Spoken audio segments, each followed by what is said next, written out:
What's up, YouTube? It's the Action Figure Grader coming back to you with sort of an interesting video that's a little atypical for my channel. Occasionally, I'll kind of veer into just kind of broader, big picture type of videos, and that's kind of what this one is. I found a recent article that I thought was worth talking about, and I want to caveat this discussion by saying that these are not my personal views, okay? I'm just throwing information that I found interesting out there. And, I'm not subscribing to any of these theories or any of these strategies for quote unquote investing in collectibles. Okay. If you guys follow my channel or have been around for a while, you know that I don't view collectibles and Star Wars graded figures and comic books and all that stuff. I'm not buying them for an investment. Okay. I'm buying them because I have a passion for them and I really enjoy them. But there are people out there that do that. And I don't know if I think that's the wisest decision unless you're ultra wealthy and have, a lot of assets and don't particularly care what the value does. If you're like a normal human being, a normal peon like me who's just trying to put together a cool collection, the more that you think about it from an investment perspective versus just that's a really cool item I'd like to collect, that's where you get in trouble. That's where you get in trouble. And so I wanted to talk about some really cool articles and kind of some tangential type of things that I found online. And this article talks about how collectibles are starting to get the backing of Wall Street, and we all know that. We saw that CGC just recently got acquired by Blackstone Group, which is a big investment-backed group on Wall Street, a publicly traded Wall Street investment fund. We saw that AFA just got purchased by a fairly large conglomerate, Diamond Comics distributors. So the consolidation within the collectibles industry is happening, especially within the graded collectibles industry. There's going to be fewer and fewer players, and they're going to have more and more backing in terms of money to back them and expand and offer more services and more locations and all that. But the reason I bring up this article is because we're starting to see the mainstreamification, the Wall Streetification, if you will, of collectibles, no matter what kind of collectible it is, and we'll talk more about that in a little while. People who viewed kind of toys and comic books, Pokemon cards, sports cards, things like that as kind of a nerd haven, they're starting to be, their eyebrows are being raised by some of these sales prices that are out there. Video games is another one that's really jumped. And people with a lot of money who maybe don't necessarily have a passion for these types of items, they're viewing them as alternative investment vehicles now. Whereas historically, it's been real estate, it's been cash, it's been stocks and bonds. Those have been kind of the main avenues. If you were really kind of a little bit more out there, it would be artwork, high-end artwork. And I think that's kind of where the collectibles industry is headed, is that a lot of this stuff is veering more and more towards works of art. And I've talked about that with a lot of my items. I kind of view a lot of my really special items as works of art, as stuff that is very, very difficult to find. I've got some one of one or one of three, one of five type of items in the world. And I've really, have a passion for those. And I think that is what's happening with a lot of these collectors out there, or a lot of these, high net worth individuals out there, is that they're going into these collectibles as another kind of avenue to invest their money in. Whether that's right or wrong, I don't know. But we're going to I wanted to talk about a few points from this article. I'm going to put links to all of these articles and data in the description for this video in the event that you want to take a closer look at them. And I warn you that some of them have pop-ups that say, to continue reading this article, you have to subscribe. Just hit refresh and eventually it'll open up. And if it happens here, then just bear with me as I kind of do that. But anyway, it says that the industry tracker Market Decipher estimates that the collectibles market will expand by $522 billion by 2028, from $370 billion right now, or in 2020 actually. So that's a huge jump to go from, in 2020, last year, of a market of roughly $370 billion to, by 2028, they're expecting it to be $522 billion. That's a massive jump. So, clearly the collectibles market is still in the rapid expansion phase. And, you know, a lot of that's predicated on estimates and predictions, and we don't know where the market goes. Clearly, if there's a global recession of some sort, like we had in '08 or '09, these numbers are not going to happen, right? But based on everything that they're seeing, that's what they think is going to happen. And what's interesting about this article is that it talks about what are the factors that are driving collectibles prices. We see it in the Star Wars world. We see it in my updates for Vintage Kenner as well as for the Vintage Collection, and those prices that have skyrocketed over the last 18 months. What's driving that? Well, it's all kind of obvious stuff for the most part, but let's talk about it anyway. First, we have a significant excess of capital from government stimulus programs, some of which are deployed as investment capital into collectibles and other asset classes. What does that mean? It means that people have got a lot of money on their hands. They've got a lot of money on their hands. Not everybody, clearly. Clearly, there are people still struggling. So I'm not trying to minimize that. But for those that have maintained their jobs during the current environment, and a lot of this government stimulus has trickled down to them to a certain extent. People who were not traveling, who were not going out to dinners and things like that, or spending their disposable income on other types of things like live events and music and sports and things like that, they have a lot of extra money that is sitting in their hands, and they want to put it to work. They want to do something with it. There's a lot of boredom that set in, and let's talk about that. It says, second, the pandemic-induced NUI is driving people in droves to their phone for entertainment. We're so bored that we're buying stuff that we don't need on our phones. And I think that that's part of it too. I really do. And it may not be as much now, at least where I live, because everything's basically opened up 100%. But, you know, during the last year, people had a lot of extra money and they didn't know what to do with it. So they were searching on eBay and they were buying stuff they probably didn't need. And I was guilty of it myself. So there's that. And then I think the third point is probably the most interesting one. Third, a search for yield is driving people to invest in more speculative asset classes that may generate attractive investment returns. What does that mean? It means that people who have a lot of money, who want to put it to work and get a return on their money, they're not getting anything by having cash sitting in the bank. You're getting less than 1% on your money, sometimes less than 0.5% on your money if you have it sitting in the bank. Real estate's really expensive right now, right? It's already had a massive run up, and housing prices, at least here locally, they're up like 20% over the last year. So because those are getting more and more expensive, do you really want to deal with buying more properties or a second property? There's a lot of people that have a lot of extra money. They don't want to deal with rental property. They don't want to deal with the headaches of that, or finding tenants and repairs and things like that. And the stock market is really, really expensive, as we've talked about in many videos. So all those other asset classes have seen massive run-ups, and they want to have a different alternative where they think, okay, I'm willing to take a little bit more risk with my money, so why not put it into collectibles? Because those are skyrocketing in value right now, as we've seen in my market updates. So I think that's a lot of it, is that people who have a high risk tolerance and view toys or comics or Pokemon cards, sports cards as an investment, they're willing to take that risk. That the massive price run-ups that we've seen in those, they're willing to take to deal with the ups and downs, the speculation aspect of it. And so I think that's part of it too. And I think that's an important part of what's driving a lot of, maybe not as much on the action figures, but we're going to show you some of the recent sales at Hakes in the Pokemon cards and the comics, and the numbers are stratospheric. They're completely eye-popping.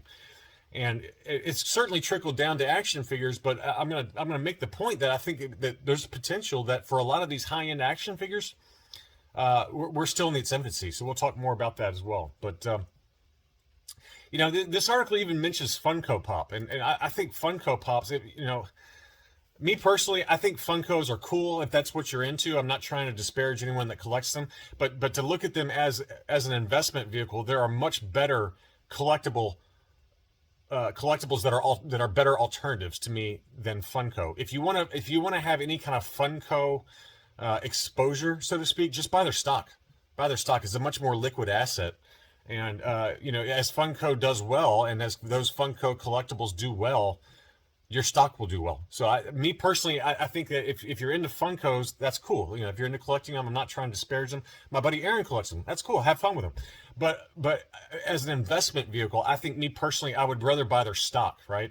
Their stock is expensive right now, as you'd expect, given the success of it. But Funko, their stock is up 78% this year alone, year-to-date change. That's incredible. So buying their stock right now is expensive. But my point I'm trying to make is if I'm an investor and I'm looking to get into the collectibles industry, and I don't know what I'm doing, I have no idea what I'm doing. I don't follow Star Wars items or whatever comics. Just buy some stocks that give you exposure to it, like Funko, like Hasbro, some of those other leading toy makers or collectibles makers. Disney even is a viable alternative from an investment perspective. Put together a basket of stocks if you don't know what you're doing. Now, let's say you're armed and dangerous with a little bit of knowledge and you wanted to get into collectibles. I can understand the appeal because some of the prices on some of these collectibles are pretty incredible. And so from the recent Hakes auction, which we've talked about from an action figure perspective, this was lot 33. There were just a number of incredible items that sold in lot 33, about $3.3 million worth of stuff. And I think what's interesting, an interesting point about collectibles right now, especially graded collectibles, is that if you look at like Pokemon cards, which we'll look at in a second, comic books, sports cards, the upper end of that market is a lot different than the upper end of the action figure market. And so if you look at comic books, for example, these are some of the more expensive items that sold in the lot 33 auction. We've got a Detective Comics that sold for $570,000. We got a Amazing Fantasy 15 that sold for $140,000. So those are big numbers. We got some original art here. Again, art has been a viable alternative investment vehicle for the ultra wealthy for a long time now. I mean, that's clearly the case when you see that Van Goghs and things like that are going for millions and millions of dollars. But the original art within the collecting world, whether it's original art from comics or things like that, those are also very, very expensive. You can see here some original art from Mad Magazine, it looks like, and some other different pieces there that go for big money. We got political memorabilia that go for big money. Sports and sports cards, $94,000 for some of these cards. The Honus Wagner card can go for over $1 million. And what's interesting about the action figure market, and here's some of the higher sales from the recent Hakes auction. You got a couple of prototype rocket firing FETs that sold for $185,000 and $112,000. And then it dips down kind of into some of these 12-back A's that sold for big money, like the Obi-Wan Kenobi and the Vader and the Luke Skywalker that sold for big money. And I just wonder, I'm not saying this is the case, but I wonder if these high-end investors, the mainstream investors that have jumped in after seeing Wall Street jump in, is the action figure market still in its infancy with being viewed as an alternative collectible or an alternative investment for a lot of these high net worth individuals? Because you don't see like $1 million sales really in the action figure market. It might be because there's a larger number of them. By necessity, action figures were produced in factories in large numbers, whereas really high grade comics like Amazing Fantasy 15, there might be only a handful of those out there. But when you see comics very routinely sell, in these crazy numbers, like $500,000, $1 million, whatever the number is, it makes you wonder whether action figures will follow that path eventually. And I don't know the answer to that. But there are a lot of action figures out there that are one of, several, only several in the world. Even the rocket firing FETs, there's maybe 50 or 60 of those out there. And I can't believe, like, for the double telescoping Luke that we talked about, still on the card that was high grade, that sold for about $50,000.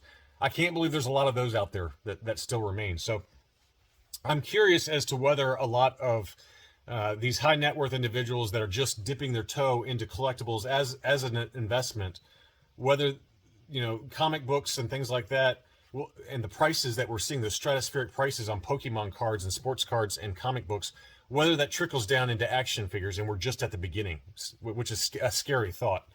So the other thing I want to show you, this is really interesting. So PricewaterhouseCoopers, who's a big consulting firm, they put together their own market indice, a way to track what these alternative investments are doing. And so they put together their own index based on pre-war baseball cards, modern basketball cards, Pokemon cards, that kind of thing.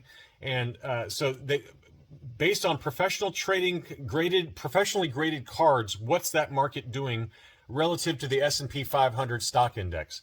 And these are the numbers. So you can see how different how much it's diverged. So the red line is the stock market. And right around 2015 is where we started to see the massive divergence between the prices of graded collectible cards versus the stock market. And look at what the market has done since then, especially lately. I mean, since 2020, the market is just gone crazy, absolutely crazy. So, and it tracks it from 2008 on, right? So that's 0%. So basically, from 2008 to now, let's about 13 years. So in 13 years, the S&P's gone up about 195%, thereabouts. Whereas the graded collectible sports card, Pokemon card industry has gone up 935%. That's a massive price jump. And is it indicative that we're probably in a bubble to a certain extent? I think so. I certainly think so. I don't know how this kind of market can continue, especially with the recent run up. I mean, as of September of 2020, from September of 2020 to now, it's gone up about 600%. From the 08 zero balance. So it's a pretty crazy run up that trading cards specifically have had. The most expensive Pokemon card list. This is another interesting list. The most expensive one is a 1998 Japanese promo card. That one sold for $375,000. We don't see those kind of numbers within the action figure world, right? Even like a prototype rocket firing FET at the upper end is half that number, $150,000 to $185,000. So that's the point I was trying to make earlier, is that are we still in the infancy for a lot of high-end action figure sales relative to what Pokemon cards and the trading card market has done? And again, I don't know the answer to that, but I just want to throw this information out there because it's food for thought that as crazy as prices have gone that we've seen in the market updates for Vintage Kenner and the Vintage Collection, we might still be at the very beginning because not only are people investing in these as alternative assets, what happens when these alternative assets become too expensive? They're going to look for other channels. And, these ultra wealthy people are like, wow, do I really want to put money into collectible cards right now when we're at, you could argue, the absolute peak of the market based on these numbers that we see in this chart? Or do we maybe go into other things like action figures, which are still relatively inexpensive? I don't know the answer, but I just thought it was worth pointing out. But $375,000, $369,000, $360,000. So that for the top three Pokemon card sales of all time, all three of those blow out of the water a rocket firing prototype graded Boba Fett. So I just think it's really interesting to do a comparison in that respect. Another thing I wanted to point out is, Wall Street, like we talked about, is really getting into collectibles. And one of the companies that just raised $5.5 million in funding to help grow the business is a company called Collectible. And what they do is they offer partial ownership in a collectible. So let's say, for example, that Collectible was offering partial ownership in a rocket firing Boba Fett. You would invest $10,000 and you would have X% ownership of that collectible. And we already see that it happens quite a bit within the graded video game industry. It's, something that we've talked about where people have partial ownership stakes in like a WATA graded Super Mario game that sells for $1 million or whatever the number is. Well, this company is going to try and make that available to other people, to basically to people that want to say that they have partial ownership in a very high-end collectible. They're gonna offer the platform for that, and I think it's interesting. I don't know if it'll work. Me personally, I'm not very attracted to the concept of having partial ownership of an item I've never seen. I think there's a lot of risk there for fraud, as we've talked about in past videos. A lot of risk for fake sales, things like that. But it'll be interesting to follow this industry. It just seems like there's the partial ownership of collectibles industry is just in its infancy now, and there's a lot of companies that are trying to do that, and this is one of them that just raised about $5.5 million, which is chump change. I mean, $5.5 million in seed financing is chump change when you start thinking about the multi-millions of dollars that change hands right now for collectibles. But I just thought it was an interesting point. Finally, or near finally anyway, I wanted to talk about what the toy industry as a whole is doing. And these are modern toys, right? So, you know, we've got collectible vintage items, we've got collectible items that are rare, things like that. But what's the toy industry doing as a whole? And what was interesting is that in 2020, the industry sales were up by 15% and 28% versus 2019. So the toy industry is very healthy right now. There was a time where it was flattened or going down, but I think because of everything we've just talked about and all these graded collectibles and you know, people are looking for the next big thing. What's the next big thing going to be that is going to be worth a lot of money in 5 or 10 years? And that is driving maybe a little bit of the toy industry as a whole to have these massive double-digit growths. You know, the toy industry is a fairly mature industry, right? And to be getting 15 or 28% growth in such a mature industry, to me signifies that this ain't just kids that are buying these toys, right? It's a lot of adults that are speculating to a certain extent that these things are going to be worth some money one day. And you know, I certainly have modern toys that I've gotten graded, and I just like the concept of graded toys. But there's a lot of people out there that are buying toys right now, and it's driving massive growth within the toy industry as a whole. And then finally, I would be remiss not to point this article out. Collectible prices skyrocket to the dismay of hobbyists. And if you're watching my channel, you probably fit under this category, right? Is that all of this new money that's coming in and speculating on collectibles, it's hurting people like us who have a passion for it, right? We love collectibles. I love Star Wars collectibles, whatever it is. And pick your poison. Whatever it is that you collect right now, you're paying a lot more for it over the last year and a half versus in the past, because there's a lot of people out there that are buying it only for the speculation purposes, only for the investment vehicle purposes. And it hurts us, right? So this was a really interesting article. I won't dig into it. I'll let you read it, but I'll put the link to that one in the description for this video, as well as all the other articles that we've talked about here. But just a lot of really interesting information and food for thought as we head, you know, in towards the close of 2021. 2021 has been a really interesting year, folks, for Star Wars toys specifically. But I know that I've had a lot of fun with it, and it's going to be interesting to see whether this massive price appreciation that we've seen is just in its infancy now that Wall Street is really digging into graded collectibles. And the last point I'll make is at the end of this article, it says, what does the future hold? What does the future hold for the collectibles market outlook? And I think this is what's already happening here. Bain Capital Ventures, their consultant that kind of follows the industry closely, they say the next phase of collectibles market will be consolidation, whether it's digital collectibles like non-fungible tokens, which again I've covered it in length on my channel. But no matter what it is, whether it's digital or hard asset collectibles like comic books and action figures or the grading industry, we're already seeing consolidation right now. I think that next year will be the same thing. We'll start to see even more consolidation, whether it's the toy company producers like Hasbro and you know, Mattel, things like that, whether those get consolidated even more than they already are, or the graded collectibles side of it like CGC and AFA, whether we see even more consolidation there. But or the non-fungible tokens graded video game market. There's a lot of money being bandied about right now. There's a lot of money being raised for these partial investments, you know, share of investments in high-end collectibles, that I think that we're going to see even more consolidation, even more acquisition in 2022, excuse me. So anyway, if you like this kind of thing and you're new to the channel, welcome. Please consider subscribing. To all my Patreon supporters and my existing subscribers, as always, thanks so much for watching and for the channel support, and I'll be back soon.